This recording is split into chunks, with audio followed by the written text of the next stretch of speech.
नमस्कार, स्वागत है आपका मेरे यूट्यूब चैनल में। जैसा कि 22 अक्टूबर दिन बुधवार को गोवर्धन महोत्सव बड़े धूमधाम से मनाया जाएगा। देखिए, गोवर्धन पूजा का बहुत ज़्यादा महत्व है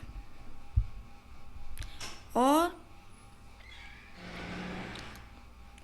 गोवर्धन पूजा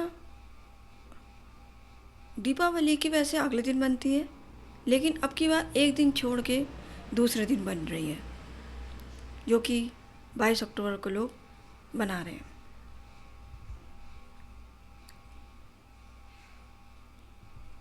होता क्या है कि कहते हैं कि जिस घर में गोवर्धन महाराज की पूजा होती है या उनकी कथा होती है, वहाँ पे कभी अन्न की कमी नहीं रहती है। पता है आपको, वहाँ पे कभी अन्न की कमी नहीं आएगी। लोग क्या करते हैं, अपनी गांव को नहलाते हैं, धुलाते हैं, तिलक लगाते हैं, माला पहनाते हैं, उनकी पूजा करते हैं, साज श्रृंगार करते हैं। बहुत महत्व है गोवर्धन जी का।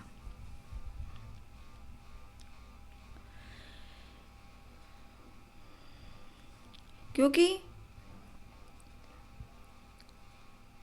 आप मथुरा भी जाते हो तो मथुरा की यात्रा कभी पूरी नहीं हो सकती जब तक आप गोवर्धन की परिक्रमा नहीं करेंगे।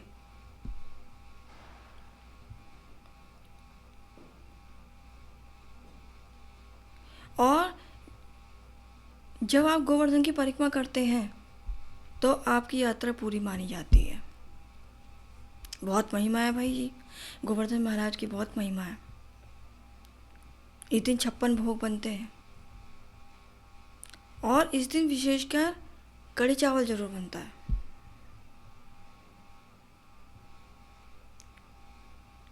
आज के टाइम में लोग काम नहीं करते हैं, त्योहार सही से नहीं मनाते हैं, त्योहारों को मनाने का ढंग भूल गए हैं। नई नई जनरेशन है, बनाते ही नहीं है लोग त्योहार।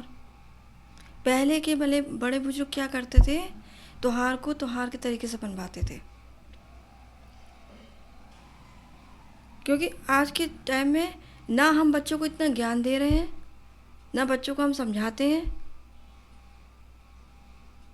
और ना हम उनको उस पूजा का महत्व बताते हैं। तो आज के टाइम में आप किसी से ही पूछ लो कि गोवर्धन महाराज हैं कौन, किसी बच्चे को नहीं पता होगा। हमारा हिंदू धर्म का ही पवित्र त्यौहार होता है। तो आज मैं आपको एक कहानी सुनाती हूँ, और कहानी आप सुनेंगे तो आपको गोवर्धन महाराज की महिमा का महत्व पता लगेगा। तो सुनिए कथा क्या है। होता क्या है कि एक बार राजा इंद्र को अपनी शक्तियों का बहुत ज़्यादा घमंड था, बहुत ज़्यादा। इतना घमंड था उसको, इतना घमंड था कि पूछो नहीं। और इंद्र के इसी घमंड को चूर करने के लिए भगवान कृष्ण जी ने एक लीला रची। अब लीला क्या रची कि एक बार गोकुल के सभी लोग हर तरीके के पकवान बना रहे थे। जब गोकुल के सभी लोग हर तरीके के पकवान बना रहे थे तो भगवान श्री कृष्ण ने कहा कि आज ऐसा कौन सा दिन है कि लोग पकवान बना रहे हैं, घर में संगीत चल रहा है, नृत्य चल रहा है, ऐसा कौन सा दिन है। तो उन्होंने अपनी माता यशोदा से पूछा, माँ आज क्या है, क्यों आप इतने पकवान बन रहे हैं, आप इतने पकवान क्यों बना रही हैं, जगह जगह आप इतनी क्यों कर रही हैं तैयारियाँ। तो माता यशोदा ने कृष्ण जी के प्रश्न का उत्तर दिया, देखो आज है गोवर्धन महाराज का दिन और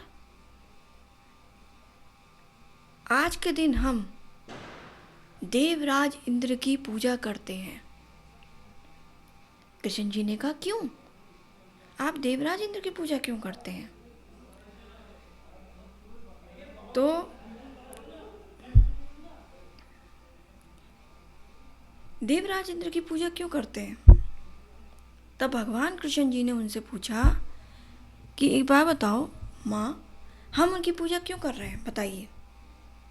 तो यशोदा मैया ने बताया कि भगवान इंद्र देव की कृपा से एक तो अच्छी बारिश होती है और हमारे अन्न की पैदावार होती है और हमारे पशुओं को चारा मिलता है। तो ये बात सुन के भगवान श्री कृष्ण ने कहा कि माँ एक काम करो, उनकी पूजा ना करके हम गोवर्धन महाराज की पूजा करें, हम गोवर्धन पर्वत की पूजा करें, क्योंकि हमारी गाय तो वही चारा चढ़ती हैं और वहाँ लगे पेड़ पौधों की वजह से बारिश होती है। भगवान श्री कृष्ण जी की बात सुनकर गोकुल वासियों ने क्या करा, गोवर्धन पर्वत की पूजा अर्चना करने लगे। जब पूजन अर्चन करने लगे तो राजा इंद्र को बड़ा क्रोध आया, उनको लगा ये तो मेरा अपमान हो गया। उन्होंने अपना अपमान जब देखा अपना, तो उन्होंने क्या करा, मूसलाधार बारिश करवा दी। और मूसलाधार बारिश ऐसी हुई कि 7 दिन तक लगातार बारिश होती रही। अब जब 7 दिन लगातार बारिश हो गई तो श्री कृष्ण जी सोचने लगे, अब मैं ऐसा क्या करूं।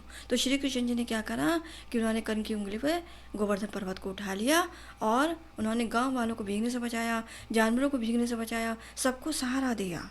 ठीक है, जब उन्होंने सबको सहारा दिया तो राजा इंद्र को लगा कि ये कोई साधारण बालक नहीं है, ये कोई है जिसने इन सब की रक्षा करी है, मैं भी देखूं है कौन। जब उन्होंने कृष्ण जी ने अपने साक्षात दर्शन दिए,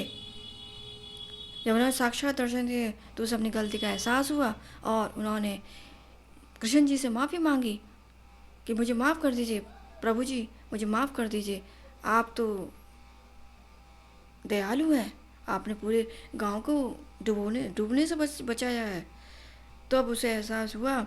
उन्होंने कृष्ण जी ने कहा कि देखो, जब हम किसी को सहारा नहीं दे सकते तो हम उसे डूब भी नहीं सकते। ये बात ध्यान रखो, आप अगर किसी को सहारा नहीं दे सकते हो तो उसको नीचे भी मत डूबो, ध्यान रखो। और तो जब उन्होंने क्षमा याचना मांगी और उन्होंने क्या करा, मुरलीधर की पूजा करी, भोग लगाया, तब से आज तक ये महिमा है कि गोवर्धन पर्वत की पूजा होती है। लोग अपने घर में गोवर्धन पर्वत की आकृति बनाते हैं, उसको खील बतासे से, फूलों से, रुई से सबसे सजाते हैं, सीके लगाते हैं और बाकायदा 56 भोग बनाते हैं। और आज के दिन कहते हैं कढ़ी चावल जरूर बनता है। और एक बात और बता दे रही हूँ, आज के दिन एक खास उपाय मैं आपको बता देती हूँ कि जो व्यक्ति आज गोवर्धन पर्वत के दिन गाय की सेवा करता है, गाय को कढ़ी चावल का भोग देता है, तो ये समझ लीजिए कि वो बैकुंठ धाम में उस दर्शन हो जाते हैं।